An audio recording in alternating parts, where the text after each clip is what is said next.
لا إله إلا الله محمد رسول الرحمن الرحيم. السلام عليكم ورحمة الله وبركاته. وعليكم السلام ورحمة الله وبركاته. إن الحمد لله نحمده ونستعينه ونستغفره. أشهد أن لا إله إلا الله وحده لا شريك له وأشهد أن محمدا عبده ورسوله لا نبي بعده. Amma ba'du, bapak-bapak, ibu-ibu, jamaah sholat subuh yang dirahmati Allah.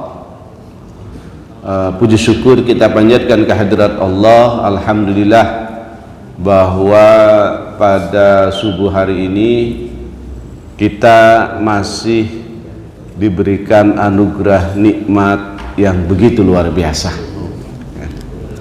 Nikmat sehat ya Pak ya, nikmat kesempatan untuk membangun ibadah, komunikasi dengan Allah lewat sholat subuh berjamaah. Kemudian nikmat membangun silaturahim. Masya Allah, ini kita sholat subuh, sholat apapun ya berjamaah itu ada nilai silaturahim di situ. Ada nilai silaturahim. Maka ini adalah merupakan nikmat-nikmat yang sangat besar. Kemudian ada apa lagi? Nikmat dalam thalabil ilmi. Masya Allah ya. Ini nikmat yang tidak semua orang dapatkan gitu. Rezeki yang besar dari Allah Subhanahu wa ta'ala. Maka alhamdulillahirabbil alamin, segala puji bagi Allah Subhanahu wa ta'ala. Salawat dan salam semoga Allah senantiasa limpahkan kepada Nabi kita Muhammad sallallahu alaihi wasallam, juga keluarganya, sahabatnya, dan mudah-mudahan salat itu pun terlimpah kepada semua umatnya, termasuk kita yang hadir dalam majelis yang mulia ini. Amin Allahumma amin. Terima kasih Pak. Jamaah rahimakumullah, kita masuk pada bab tentang al-kasbu ya. Ini bagian apa? Bagian pembahasan dalam kitab Ihya Ulumuddin. Kenapa ini dibahas? Karena seringkali ada persepsi bahwa seorang sufi atau laku tasawuf itu meninggalkan pekerjaan. Nah, Imam Al-Ghazali ingin mencoba mempersepsikan apakah benar seorang sufi atau seorang yang hidupnya berlaku tasawuf itu kemudian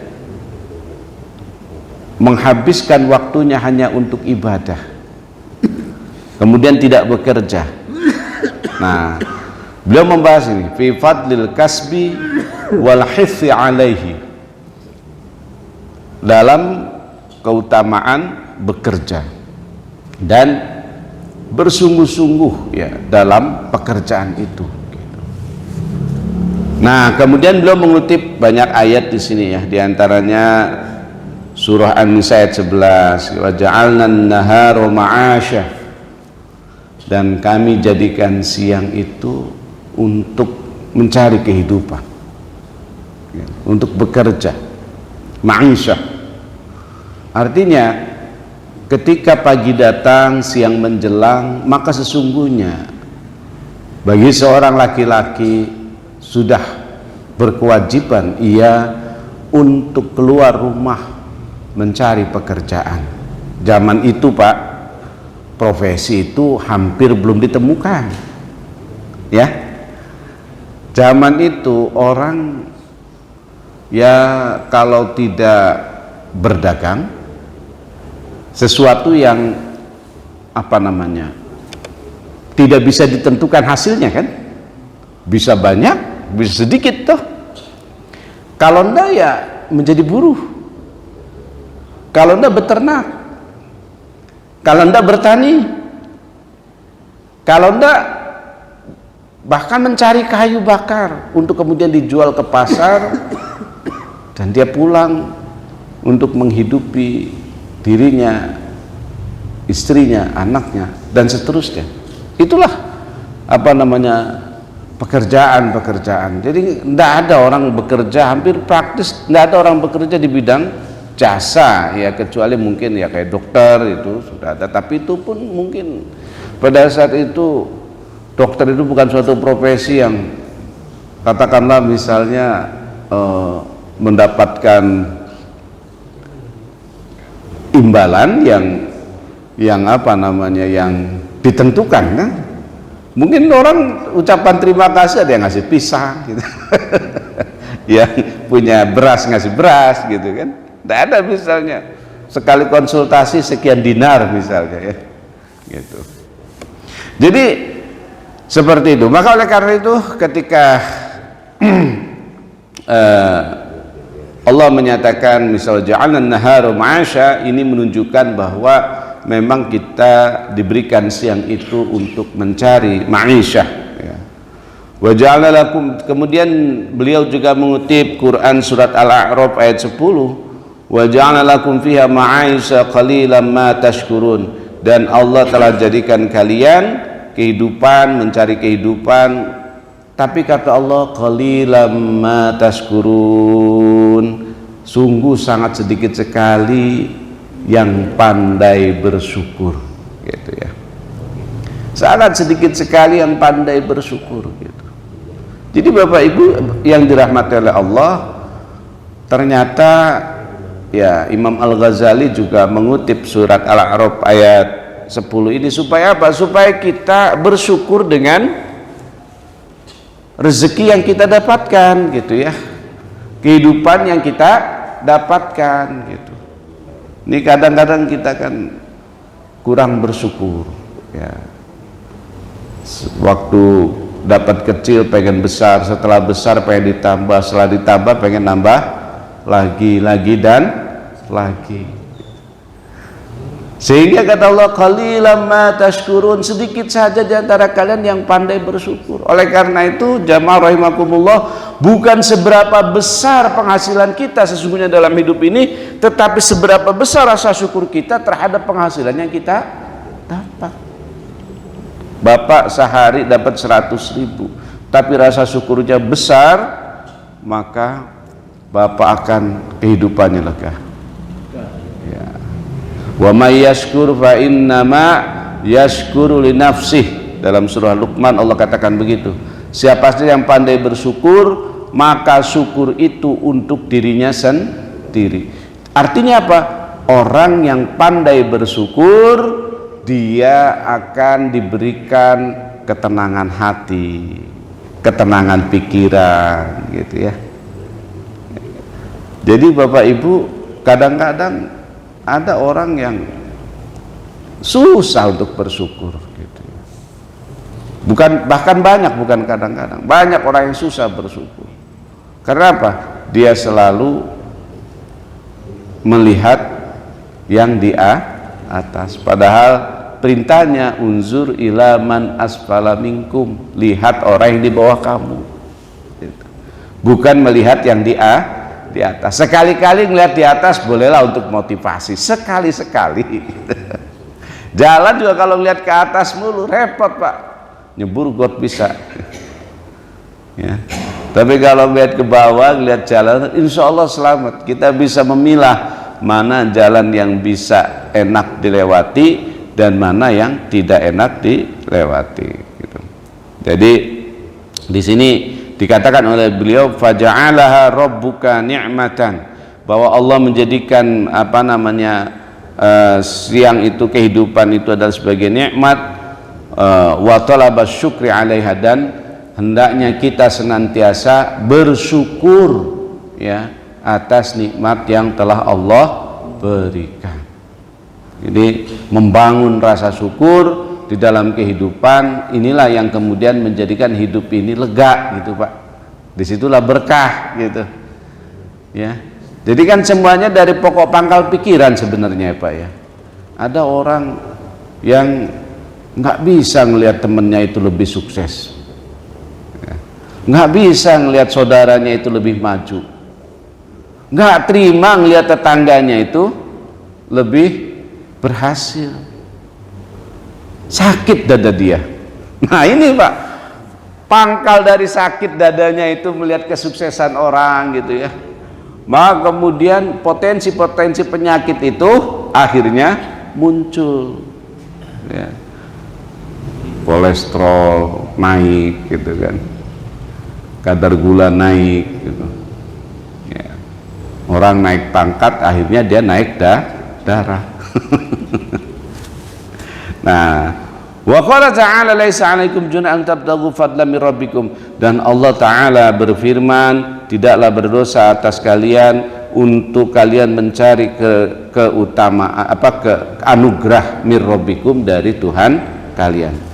Jadi Imam Al-Ghazali sengaja menyebut beberapa ayat ini untuk memberikan landasan kepada beliau bahwa dalam diri seseorang itu, laku tasawuf sekalipun yang dia pilih, dia harus bekerja gitu loh. Jangan kemudian karena dia sudah berlaku tasawuf, dia berzikir terus menerus, tapi kemudian ketika mau makan minta tetangga atau minta saudaranya. Jangan seperti itu. Wa akharuna yadribuna fil ardi yabtaghuna min fadlillah, dan yang lainnya senantiasa berjalan di atas muka bumi untuk mencari anugerah Allah Subhanahu wa ta'ala. Artinya dicari gitu, bukan diam, bukan misalnya ya Allah berikan saya rezeki tapi kemudian baca surat Yasin lagi, ya Allah berikan saya rezeki sholat lagi, ya Allah berikan saya rezeki sujud lagi. Beliau ingin menepis itu sebenarnya, karena ada pandangan-pandangan pada saat itu bahwa seseorang itu tidak perlu bekerja gitu ya. Kemudian dalam ayat lain di surah Al-Jumu'ah ayat 10 Allah katakan fantasiru fil ardi wabtahu min fadlillah, dan bertebaranlah di atas muka bumi dan carilah anugerah Allah Subhanahu wa ta'ala. Jadi intinya poinnya apa? Bahwa Imam Ghazali menyatakan bahwa mencari pekerjaan, ya, mencari rezeki lah ya, karena pada saat itu kan yang saya bilang tadi, ya ada orang yang bekerja memang, misalnya menjadi kayak centeng gitu ya, centengnya orang-orang kaya ada gitu, tapi kan itu tidak banyak gitu ya. Bekerja itu biasanya ya tadi mencari kayu bakar gitu, berdagang, yang semuanya itu kadang-kadang ya tidak bisa kita perkirakan dapatnya berapa per hari gitu ya, bisa banyak bisa sedikit gitu. Wa amal akhbar, adapun hadis ya, faqad qala sallallahu alaihi wasallam, maka Nabi sallallahu alaihi wasallam bersabda, minaz zunubi dzunubun la yukaffiruha illallah fi talabil ma'isyah. Di antara dosa-dosa itu ada dosa-dosa yang tidak bisa hapuskan ya, kecuali dosa dalam kesusahan untuk mencari ma'isyah, mencari rezeki. Jadi kepayahan dalam mencari rezeki itu adalah merupakan bagian ujian ya. Dan kalaupun tidak dapat, maka dihapuskan dosa kita gitu. Nah ini kan luar biasa ya, bahwa ada pekerjaan yang memang sulit didapat gitu ya, tapi kita harus bekerja. Nah, ini artinya apa? Orang tidak boleh bergantung kepada orang lain, harus ada kemandirian gitu. Kemudian at-tajirus shaduq ya, seorang at-tajirus shaduq, seorang pedagang yang jujur gitu ya. Yuhsyaru yaumal qiyamati, maka pada hari kiamat akan dikumpulkan ma'as-siddiqin, bersama para siddiqin, orang-orang yang jujur, wasyuhada'i, dan para syuhada. Jadi betapa Bapak sekalian, bekerja itu sangat mulia gitu. Orang dagang, asal dagangnya jujur, dia mengatakan kualitas barang sesuai dengan kualitasnya. Dia tidak tipu-tipu, tidak mengelabui, ya. Tidak di atasnya bagus, di bawahnya jelek, tidak mengurangi timbangan, tidak mengurangi takaran. Maka orang berdagang seperti ini, kata Rasulullah, yuhsyaru, akan dikumpulkan yaumal qiyamati, pada hari kiamat, ma'as-siddiqin wasyuhada. Jadi artinya apa? Ternyata Pak, berdagang itu jihad gitu. Ya. Jihadnya apa? Yaitu melawan bisikan setan. Karena dalam diri seorang pedagang, ketika dia berdagang, itu setan membisiki dia. Ya, boleh kali kurangi seon mah gitu kan. Ya. Lumayan, boleh kali ganjel timbangannya ya. Nah, jadi jamaah rahimakumullah, itu setan masuk kepada semua pedagang. Maka pedagang yang jujur akan mencoba melawan itu semua, dan itu jihad. Maka kemudian ketika hari kiamat nanti dikumpulkan oleh Allah pada apa?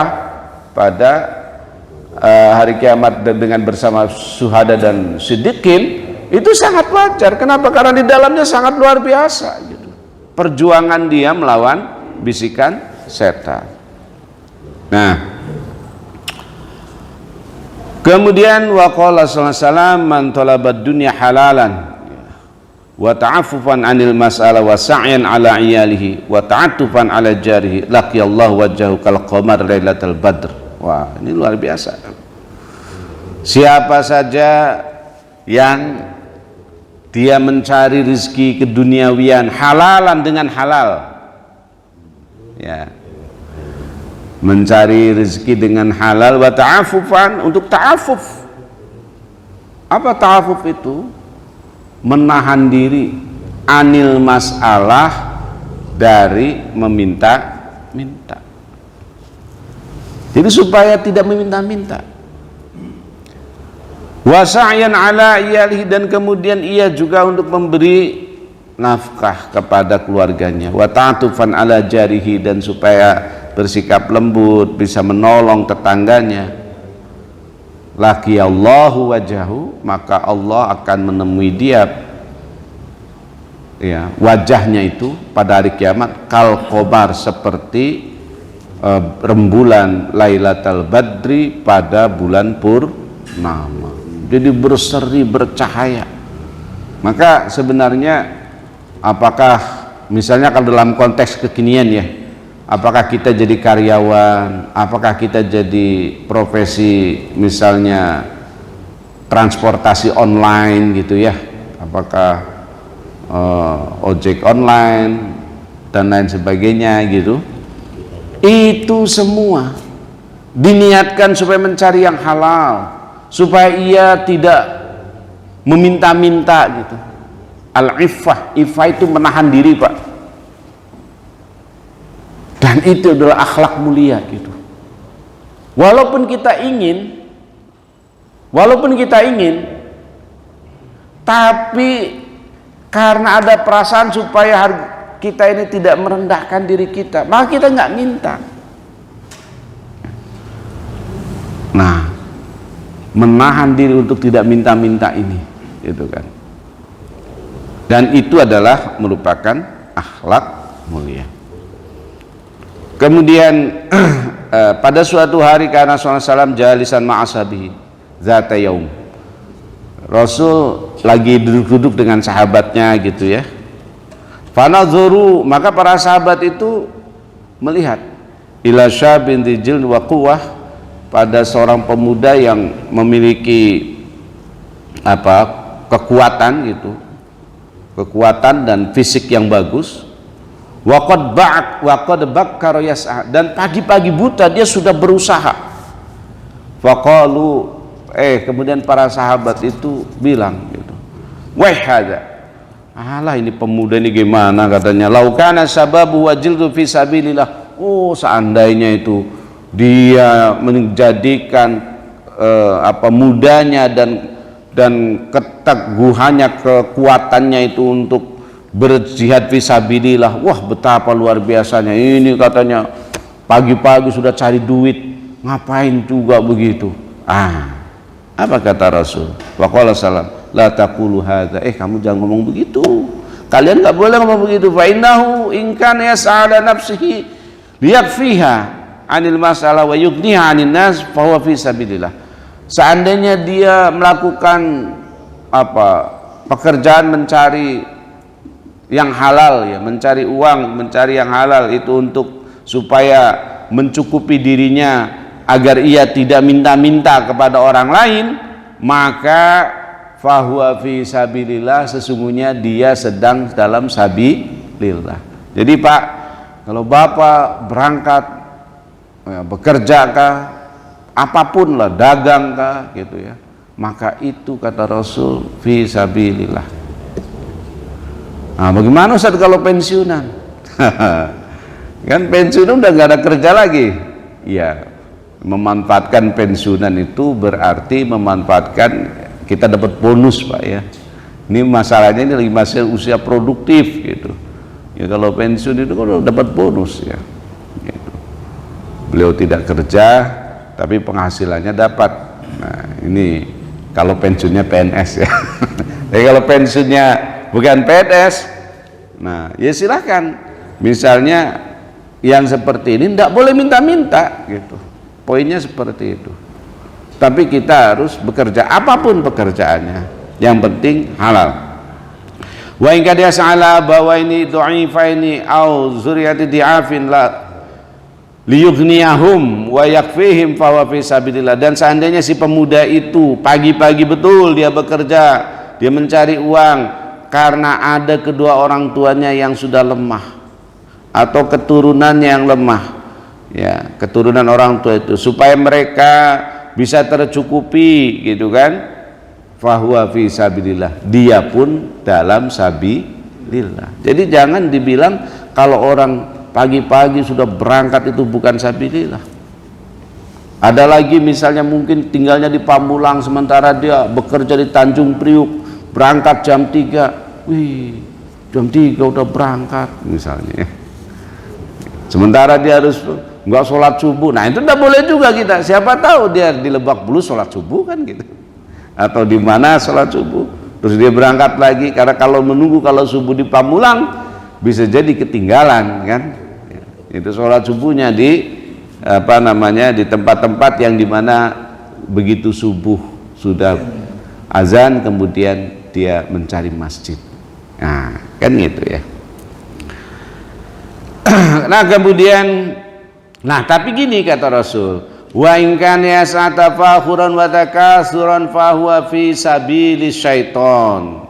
Nah, kalau dia pagi-pagi berangkat itu tafakhuran supaya berbangga-bangga gitu kan. Bangga-bangga maksudnya gini Pak, wah supaya saya ini punya banyak harta, biar mobil saya bagus, biar rumah saya bagus, biar orang pada menghargai saya.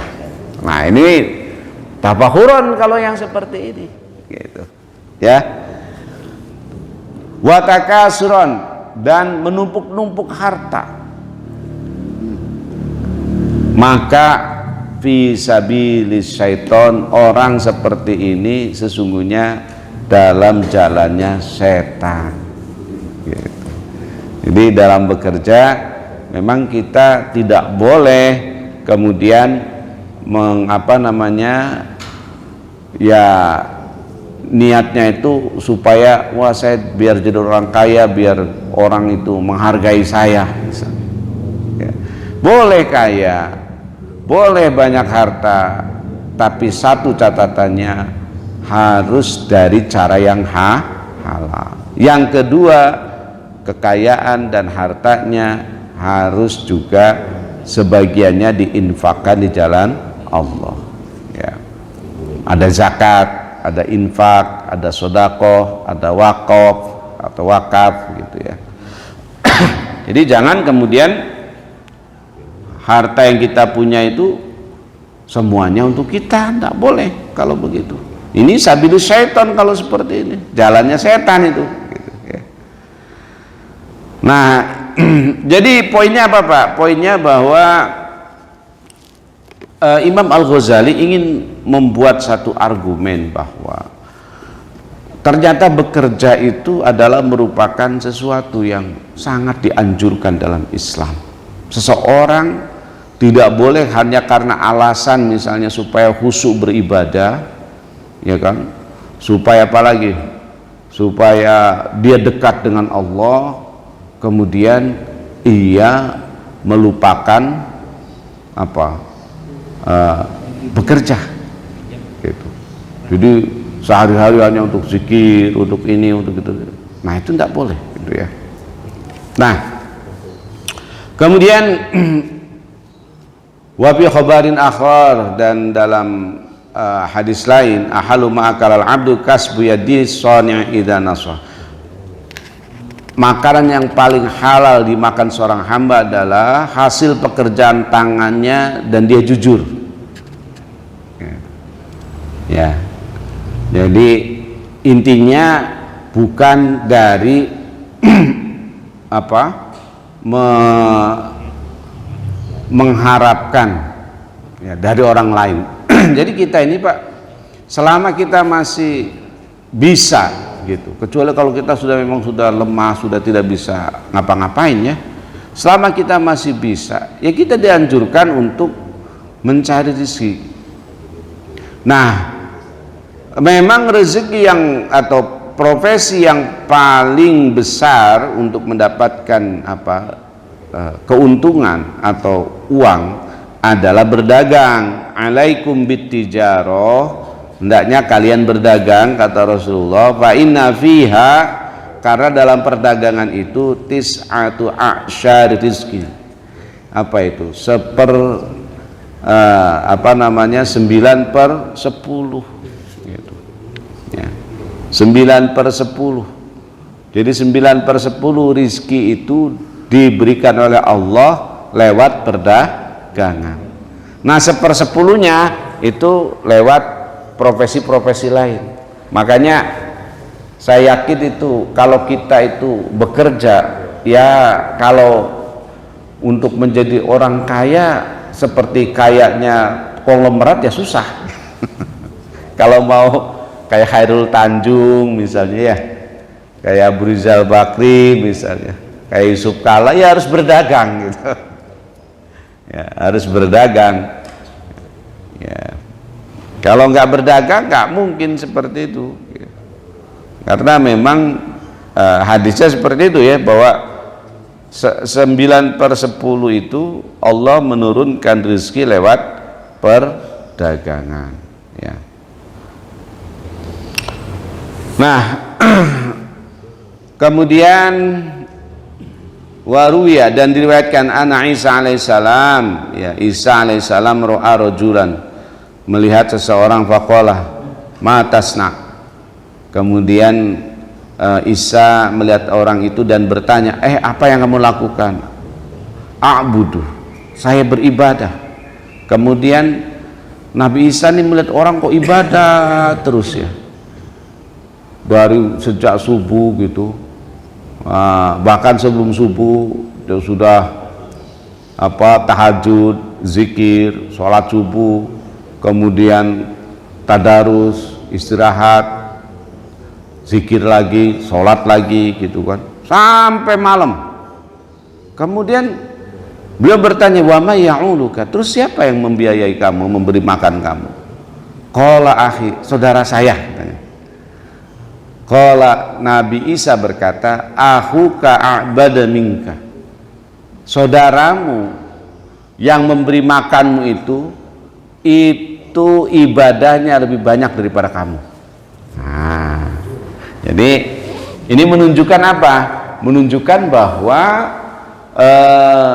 tidak selalu kemudian dalam dunia tasawuf ya itu memicingkan orang untuk bekerja gitu. Kemudian ada juga dari Nabi SAW ya, inni la'alamu syai'an yuqarribukum 'anil jannah wa yub'idukum minan nar illa amartukum bihi wa inni la'alamu syai'an yub'idukum minal jannati wa yuqarribukum minan nar illa nahitukum bihi wa inna ruhal amin nafasa fi ra'i inna nafsan lan tamuta hatta tastawfa rizquha. Jadi sebenarnya rezeki kita itu ada sampai kita meninggal dunia. Kalau kita belum meninggal dunia, pasti rezeki kita itu ada. Oleh karena itu harus diapa? Ya harus dicari peluang-peluangnya gitu. Jadi bukan dibiarkan. Karena kalau orang itu belum meninggal, artinya rezekinya sudah ada. Wajmilu fit thalab, dan perbaikilah dalam mencari rezeki. Jadi amaro bil ijmali fit thalab,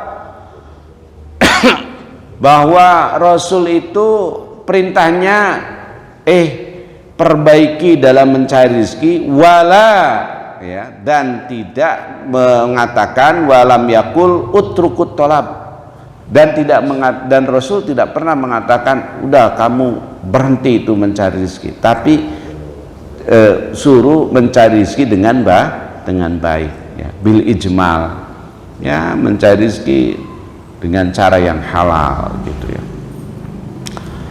Fa inna Allah la yanalu ma indahu ya'khudhu ahadukum habluhu fayahtabu ala dhahri khairan min ayyati rajulan a'tahu Allah min fadli fayasalu a'tahu aw mana'ahu.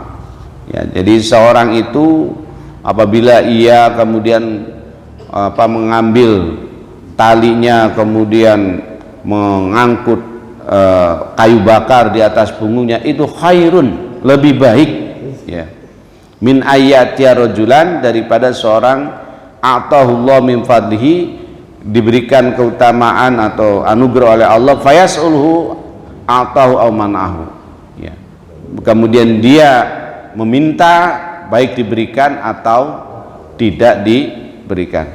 Jadi kenapa Pak? Ini ada hadisnya sahih Pak, orang itu tidak boleh memberikan diri peluang untuk diberi gitu ya.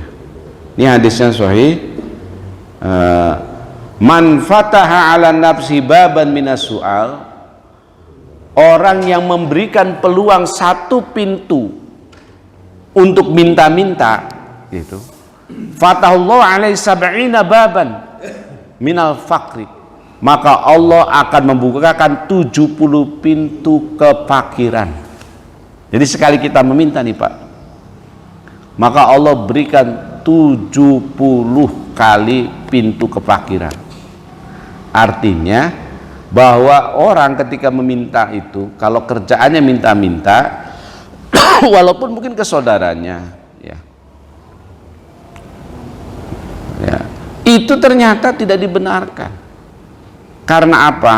Karena apabila kita minta satu kali permintaan, maka ada 70 kali kesulitan yang akan kita hadapi ya. Jadi sebaiknya kita tidak minta-minta untuk keperluan kita ya. Beda kalau panitia pembangunan masjid, wah ini kata Pak Ustadz kita nggak boleh minta-minta nih, nanti kita diberikan minta permintaan proposal akan diberikan 70 kesulitan. Ya enggak lah, kalau untuk hal-hal yang sifatnya sosial kita justru diperintahkan wa ta'awanu 'alal birri wat taqwa. Kita disuruh tolong menolong dalam kebaikan dan ketakwaan gitu.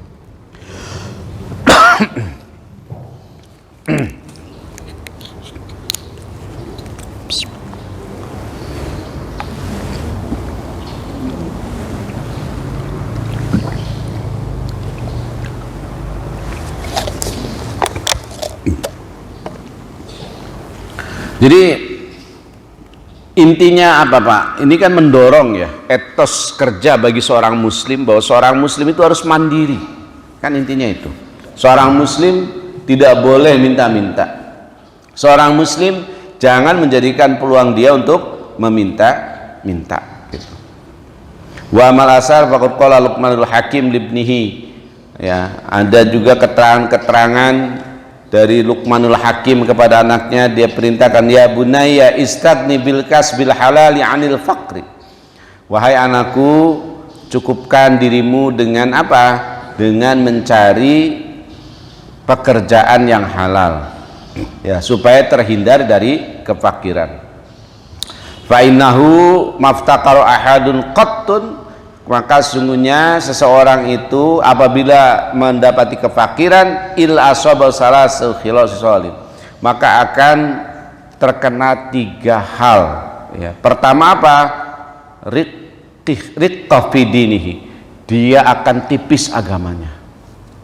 Jadi kefakiran itu Pak menimbulkan orang tipis agamanya. Ini kata Luqmanul Hakim. Maka orang nggak boleh fakir.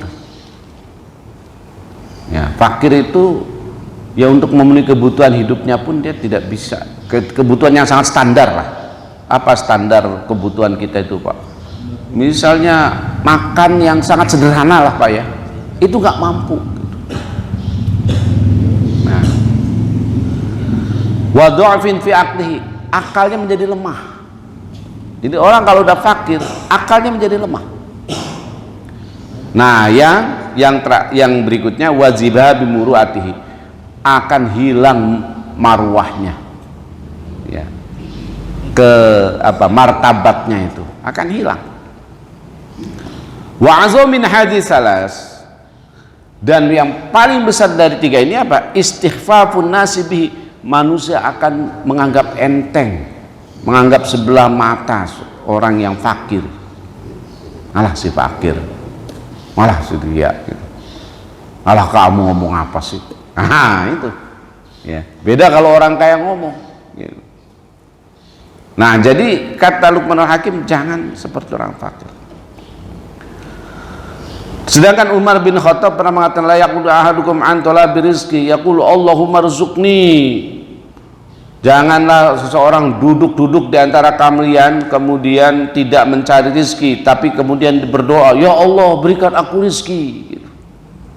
Tapi kerjanya duduk-duduk melulu, Allahumma rzuqni, Allahumma rzuqni. Faqad alimtum, kalian kan tahu, anna sama la tamturu dhahaban wala fiddatan, bahwa langit itu tidak menurunkan hujan perak maupun hujan emas. Yang diturunkan adalah air. Maka oleh karena itu jangan kemudian berdoa, sholat duha, berokat-rokaat tapi nggak kerja gitu. Nah, itu tak boleh. Ya. Nah, wa kana Zaid bin Muslamah yaghrusu fi ardihi, dan Zaid bin Muslamah itu senantiasa bercocok tanam. Itu yang dipuji oleh Umar bin Khattab, ya. Wa qala Ibnu Mas'ud, inilah ukri an ara rajul fariqan la fi amri dunya wala fi amri akhirati, ya, aku ini nggak suka seseorang yang dia itu tidak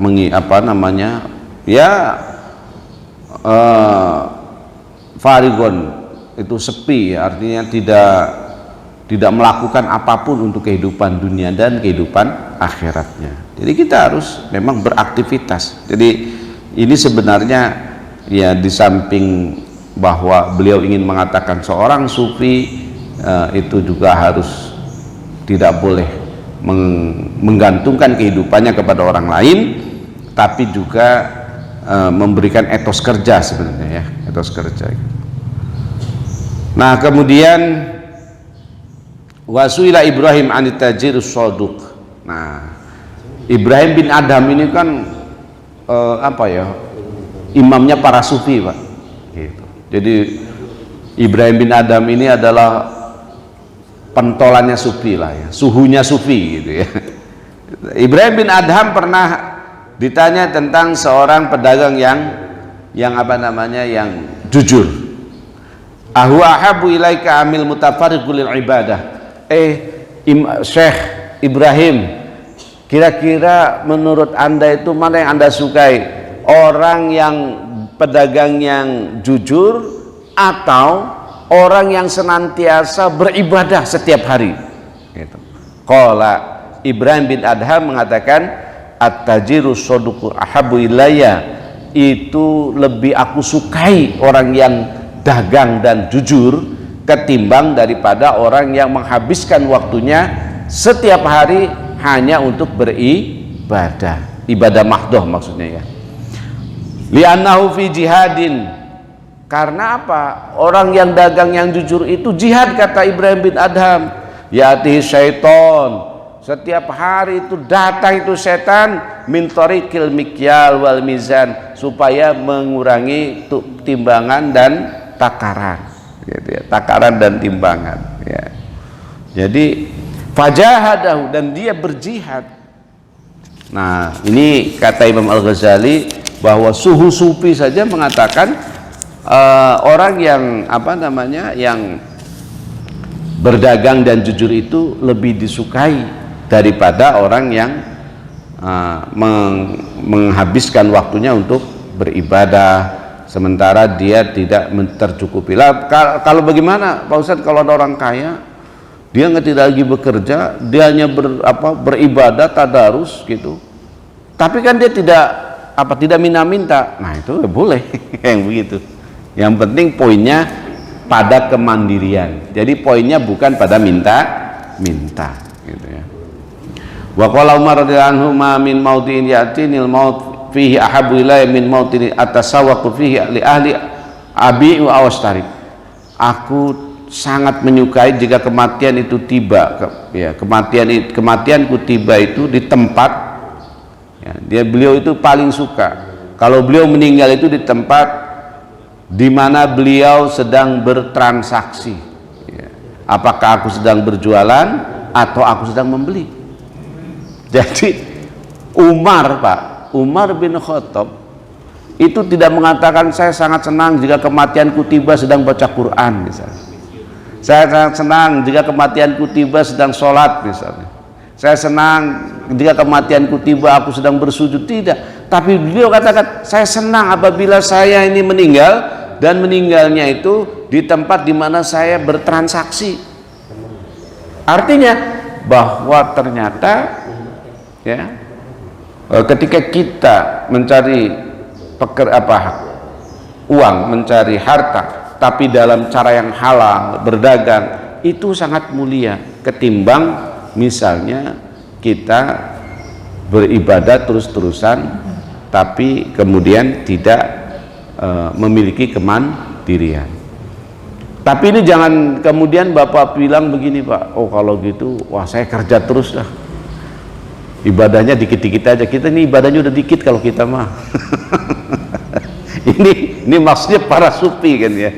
Kalau kita mah ibadahnya udah dikit gitu ya, jangan kemudian ditambah lagi frekuensi mencari uangnya, sehingga akhirnya apa?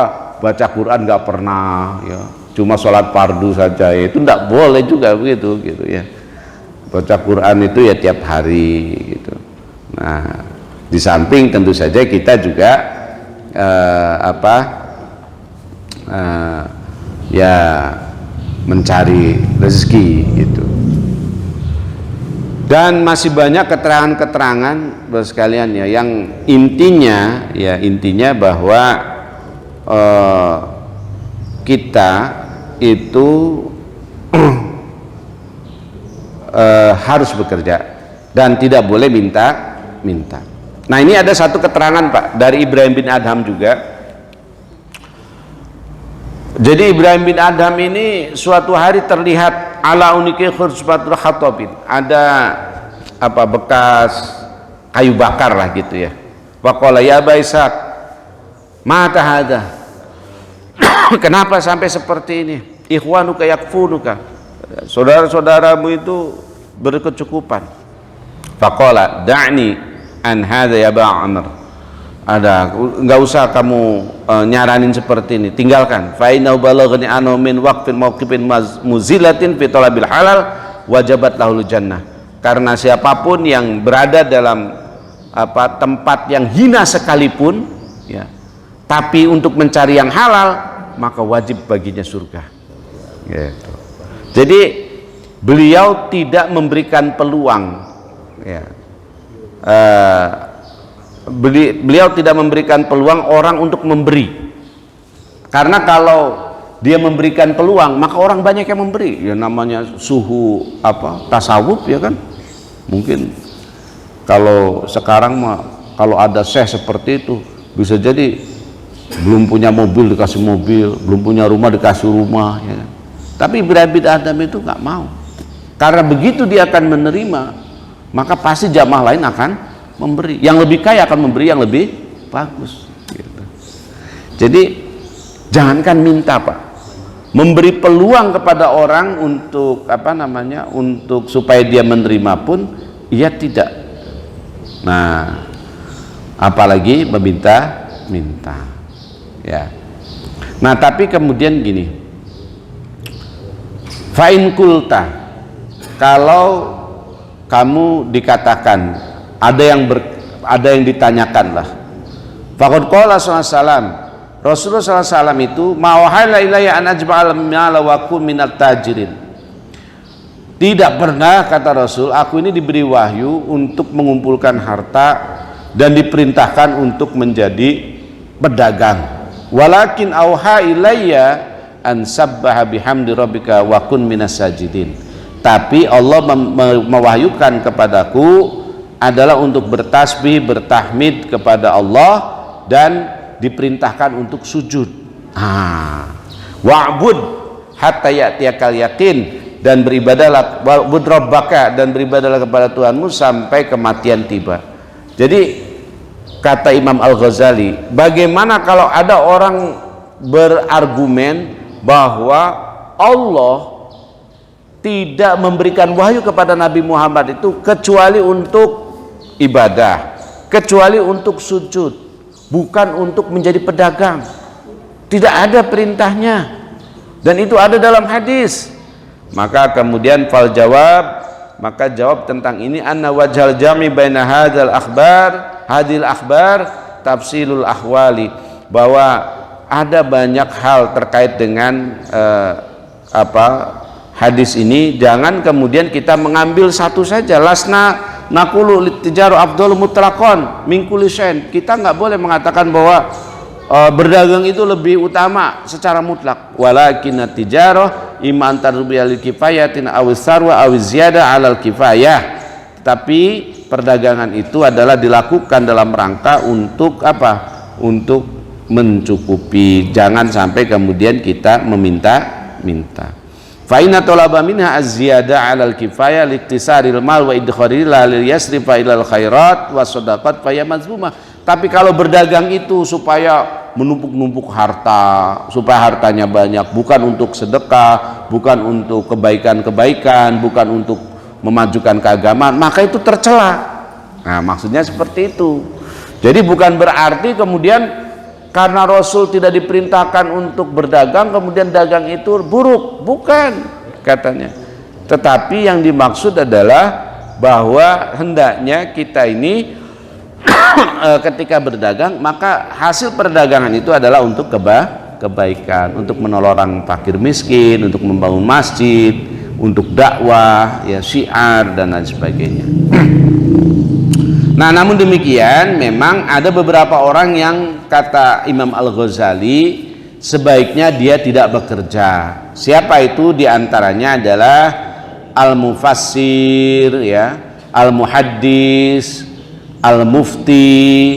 Kenapa? Karena mereka itu kalau bekerja susah nanti melayani umat. Ya, maka mufti, mufasir, kalau sekarang mungkin para ulama gitu kan, silakan tidak bekerja, tapi nanti kehidupannya dari wakaf ya, yang kalau kayak Al-Azhar itu kan wakafnya besar Pak. Itu Al-Azhar itu bisa memberi beasiswa orang seluruh dunia ya, walaupun terbatas, tapi seluruh dunia itu ada, itu seluruh dunia Islam. Dari Indonesia saja hampir setiap tahun itu 100 mahasiswa gratis kuliah di sana, dan itu dari dana wakaf. Wakaf Al-Azhar itu luar biasa itu ya, termasuk para guru besar dan sebagainya. Jadi orang-orang seperti ini jangan suruh bekerja. Kalau bekerja repot, agama bisa hilang. Nggak ada nanti ahli tafsir, nggak ada nanti ahli hadis Yang kedua siapa lagi? Al-Khalifah, orang yang menjadi pemimpin, ya. Itu juga sebaiknya tidak bekerja. Ya pekerjaannya apa? Yang ngurusin umat. Maka Abu Bakar itu ketika menjadi khalifah dia berhenti berdagang. Ya, ketika Abu Bakar menjadi khalifah dia berhenti berdagang. Karena apa? Nggak bisa ngurusin umat kalau dia dagang juga. Masa dia jadi bupati, wali kota, presiden, tapi dia jualan gitu. Dia nggak bisa ngurusin umat. Nah, maka kalau dalam konteks negara modern kan jabatan-jabatan publik seperti itu memang digaji ya. Orang pada berebut jadinya itu. Wallahu a'lam bishawab. Bapak sekalian, ini saja. Jadi poinnya apa? Bahwa bekerja, mencari uang itu harus ditujukan pada satu niat untuk dekat dengan Allah, mencari yang halal, jauhkan diri yang haram, maka pekerjaan kita akan menjadi jihad fisabilillah. Tapi kalau jihad itu kalau berdagang, mencari harta untuk menumpuk harta supaya dianggap sebagai orang yang hebat, untuk berbangga-bangga, maka termasuk sabilis syaiton, yaitu jalan setan. Demikian Bapak sekalian, selanjutnya saya serahkan kepada Ustaz Amin.